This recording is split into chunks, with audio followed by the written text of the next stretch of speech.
Bonjour et bienvenue dans cette édition spéciale du 8 octobre 2008. Nous allons revenir sur une information occultée par la tempête qui s'abat sur les bourses internationales. En effet, le 11 août dernier, le Middle East Time publie un article intitulé « Rapport spécial, le Koweït se prépare à la guerre du Golfe ». L'article indique que le petit émirat du Koweït aurait activé son plan de guerre d'urgence, parce qu'une importante armada de navires américains et européens est signalée, faisant route vers la région. Il est précisé que cet événement survient environ une semaine après que se soit terminée l'opération Brimstone, qui a vu les forces navales américaines, britanniques et françaises participer à des exercices de guerre dans l'océan Atlantique. Effectivement, l'exercice Brimstone s'est bien déroulé du 21 au 31 juillet en Caroline du Nord, et le long des côtes des États-Unis de la Virginie à la Floride, comme l'expliquent ces images du journal TV de la Marine US. More than 1,500 service members from 4 countries are participating in the Joint Task Force exercise Operation Brimstone. France, Brazil, and the United Kingdom are also participating in this year's exercise. This is the first time French pilots and aircrafts have ever embarked aboard and operated from an American carrier. Cet exercice est présenté comme une des plus importantes collaborations interalliées depuis la guerre du Golfe en 1991. Plus d'une douzaine de navires ont participé à l'exercice, dont l'USS Theodore Roosevelt et son groupe de protection, le groupe du navire amphibie Iwo Jima, le sous-marin nucléaire français Amethyst, le porte-avions britannique HMS Illustriou, la frégate brésilienne Breanalg et le sous-marin italien ITS Salvatore Todaro. Le scénario de l'exercice est expliqué sur le site de la Marine nationale française. Cet exercice consiste en un déploiement d'une force navale coalisée au large d'un continent fictif.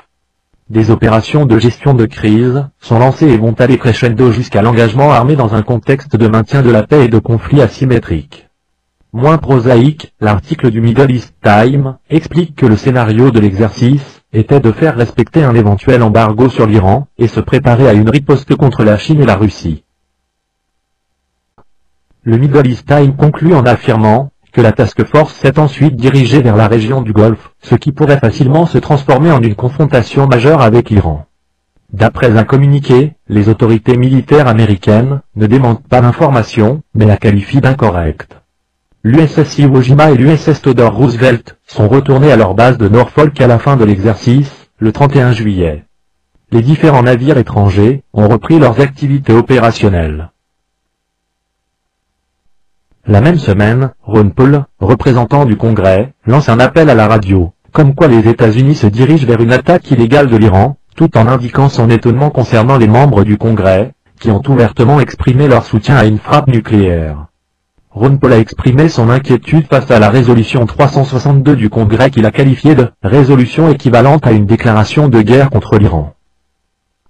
Si cela arrive, la résolution prévoit l'instauration d'un blocus absolu pour l'Iran, et de punir tout pays ou tout groupe d'affaires dans le monde, s'ils font du commerce avec l'Iran, a dit Ron Paul aux auditeurs. C'est dans ce contexte très tendu, que s'est produit l'affaire de l'Ossétie du Sud.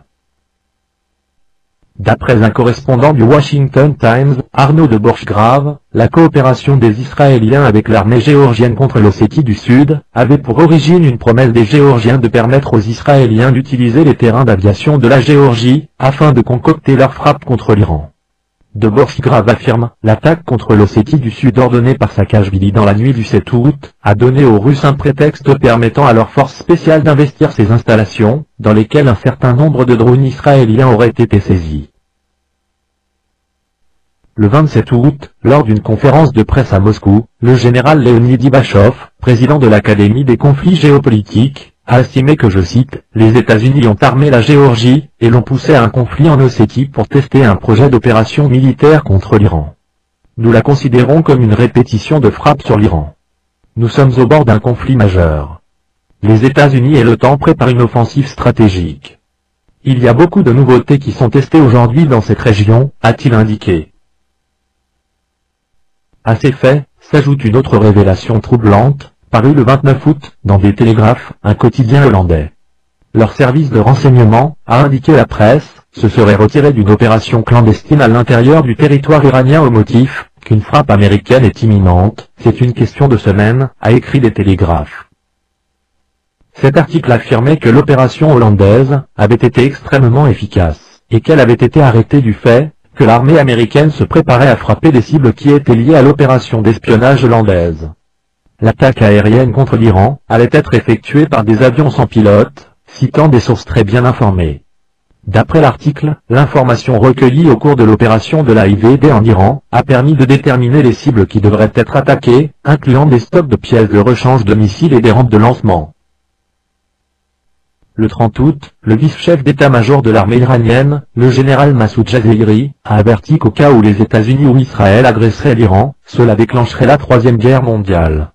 Le 4 octobre 2008, le groupe de combat de l'USS Theodore Roosevelt est arrivé à Cape Town en Afrique du Sud, il n'est plus à Norfolk. Avant-hier, 6 octobre, la flotte russe se déployait en mission stratégique dans les eaux méditerranéennes, selon Euronews. 4 navires de guerre, emmenés par le croiseur à propulsion nucléaire Pierre le Grand, ont passé, hier, le détroit de Gibraltar en direction de Tripoli, en Libye, où ils doivent accoster dimanche. C'est la même flotte qui doit plus tard participer à des manœuvres au large du Venezuela, sous les auspices du président Chavez. Ces opérations sont suivies de très près par les États-Unis, qui voient d'un très mauvais œil l'arrivée dans les eaux d'Amérique centrale de navires battant pavillon russe.